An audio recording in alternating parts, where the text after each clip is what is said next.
এই গ্রামের সবাই চেনে তাকে, মিজান। ছোটবেলা থেকেই পাগল।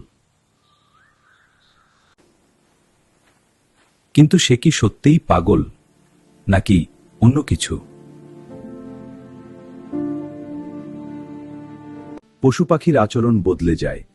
তালাবদ্ধ ঘর থেকেও বেরিয়ে আসে সে, আর বলে দেয় ভবিষ্যতের খবর। সাবধান হোক, বড় পরিবর্তন আসছে। গ্রাম তাকে ভয় পায়, তবুও অভ্যস্ত হয়ে যায়।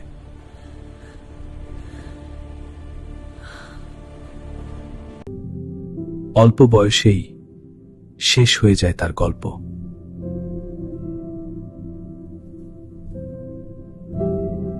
বহু বছর পর নতুন শিক্ষক আনিস। এক রাতে একজন অচেনা মানুষ তাকে পথ দেখায়। কিন্তু পরে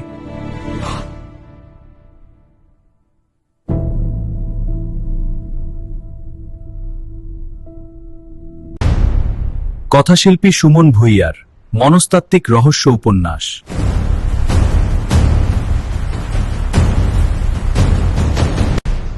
আসলে উনি কে?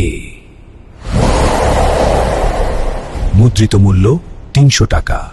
প্রকাশক প্রতিভা প্রকাশ।